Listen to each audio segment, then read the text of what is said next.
வாழ்வில் சில நல்ல காரியங்கள் நடக்க உள்ளது. ஆனால் அதெல்லாம் தெரியாமல் நீ அழுது கொண்டு இருக்கிறாய். உன்னிடம் நான் எல்லாவற்றையும் சொல்லவே வந்துவிட்டேன்.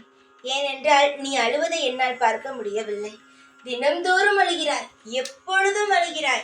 யார் எது சொன்னாலுமே அழுகிறாய். ஆனால் எதையும் வெளியில் காட்டிக்கொள்ளாமல் மனதுக்குள்ளேயே பூட்டி பூட்டி வைத்துக் கொண்டு அழுது கொண்டே இருக்கிறாய்.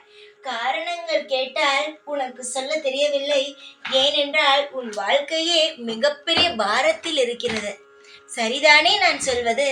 உன்னுடைய வாழ்க்கையில் நீ இப்பொழுது சுமந்து கொண்டு இருக்கும் இந்த விஷயங்கள் அனைத்தும் மிகப்பெரிய பாரமாகத்தான் உள்ளது.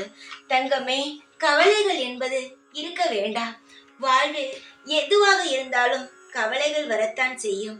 ஆனால் அந்த கவலைகளையே நம் தூக்கி எறிய வேண்டும். அப்பொழுதுதான் நிம்மதியானது நமக்கு கிடைக்க ஆரம்பிக்கும். நாம் எப்பொழுதும் ஒன்று நினைக்கிறோம், எல்லா விஷயத்தையும் போட்டு மனதில் தூக்கி சுமக்கிறோம். ஆனால் ஒன்றே ஒன்று தெரிந்து கொள்ளுங்கள், நாம் எல்லா விஷயத்தையும் மனதுக்குள் தூக்கி சுமந்தோம். ஆனால் நம் வாழ்வில் ஒரு நாள் கூட எந்த ஒரு நிம்மதியான விஷயத்தையும் அனுபவிக்கவே முடியாது. எல்லாமே ஒரு நல்ல விஷயம் நடக்கும் என்பதை மனதால் ஏற்றுக்கொள்ளுங்கள். நீங்கள் வாழும் ஒவ்வொரு காலமும் உங்களுக்கான காலங்களே. அதை நீங்கள் தான் உங்களுக்கு பிடித்த மாதிரி அமைத்து கொள்ள வேண்டும்.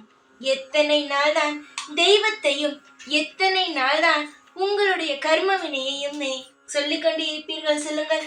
எல்லா விஷயத்தையும், தேவையில்லாத விஷயங்கள் அனைத்தையும் மறந்து விடுங்கள்.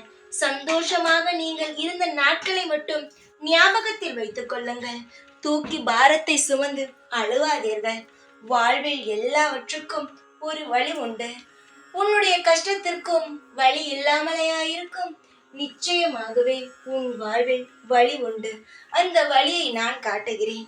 தைரியமாக இரு தங்கமே. உனக்காக எந்நாளும் எப்போதும் நான் இருப்பேன்.